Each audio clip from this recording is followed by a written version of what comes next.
పచ్చని పంట పొలాలతో నిత్యం కళకళ్లాడే కోనసీమలో ఓ కుగ్రామం. హిందూ ముస్లిం స్నేహబంధానికి కూడా ప్రతీకగా చెప్పుకునే ఈ విలేజ్లో దశాబ్ద కాలం క్రితం మానవ తప్పిదంతో అమాయకులు బలైపోయారు. అంబేద్కర్ కోనసీమ జిల్లా వాసులు ఎప్పటికీ మర్చిపోలేని ఆ దారుణ ఘటన తలుచుకుంటే వెన్నులో వణుకు పుట్టాల్సిందే. ప్రభుత్వాలు మారినా బాధ్యులకు సరైన న్యాయం జరగలేదనే ఆరోపణలు ఉన్నాయి.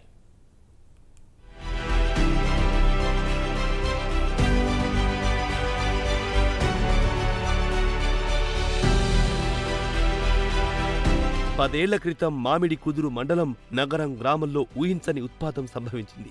ఊరిని చిదిమేసింది. సూర్యోదయానికంటే ముందే అగ్ని కీళ్లలో చిక్కుకొని అమాయకులు ప్రాణాలు కోల్పోయారు. మంటల్లో చిక్కుకున్న వారిని ఎలా రక్షించాలో తెలియక గ్రామస్తులు రోధించిన తీరు అందరినీ కంటతడి పెట్టించింది. సహజ వాయు నిక్షేపాలను కోనసీమ నుండి ఇతర ప్రాంతాలకు తరలించే గెయిల్ సంస్థ సృష్టించిన విషాదం ఇక్కడి ప్రజలు ఎప్పటికీ మర్చిపోలేరు.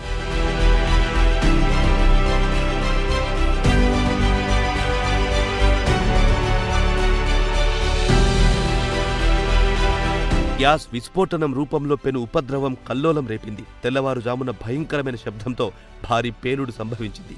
అంతలోనే ఆకాశానికి ఎగిసిపడిన అగ్ని కీలలు గ్రామాన్ని చుట్టేశాయి. ఏం జరుగుతుందో తెలుసుకునే లోపే ఘోరం జరిగిపోయింది.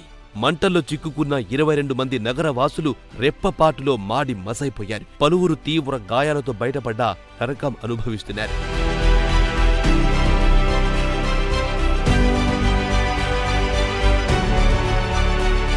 గ్యాస్ విస్ఫోటనానికి కారణమైన గెయిల్ సంస్థకు పెట్రోలియం సహజ వాయు నియంత్రణ బోర్డు 25 లక్షలు ఫైన్ విధించింది.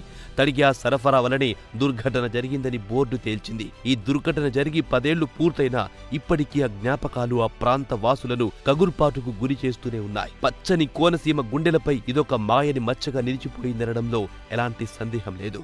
June 27, 2014 GAIL gas pipe line blast అయిన కారణంగా 24 మంది చనిపోయారు. 15 మంది గాయాలతో మిగిలేవు.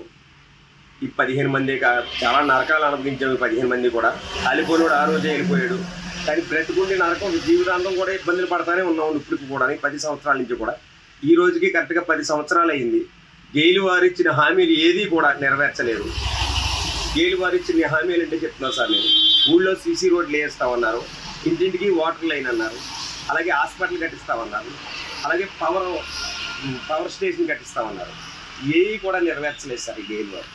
సంవత్సరానికి 2 కోట్ల రూపాయలు ఇస్తాను గ్రామానికి అని చెప్పేసి గ్రామాన్ని దత్తత తీసుకుంటామని చెప్పేసి అన్నారు. దత్తత కార్యక్రమం ఎక్కువ సార్. అంటే వీళ్ళకి గ్యాసు చమురు ఇవే కావాలా? ప్రజలు అక్కర్లేదా? ప్రజలు ఏమైపోయినా పర్వాలేదండి అసలు నేను తెలియకడతాను. గతంలో ముఖ్యమంత్రిగా ఉన్న జగన్మోహన్ రెడ్డి పాదయాత్ర సమయంలో నగర ప్రజల హామీల్ని నెరవేరుస్తానని హామీ ఇచ్చారు. అధికారంలోకి వచ్చాక నగరం ఊసే ఎత్తలేదు. అప్పటి ఉమ్మడి ఏపీకి సీఎంగా ఉన్నారు చంద్రబాబు.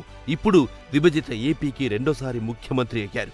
నగరం వాసులకు ఈసారైన న్యాయం చేయాలని వేడుకుంటున్నారు స్థానికులు.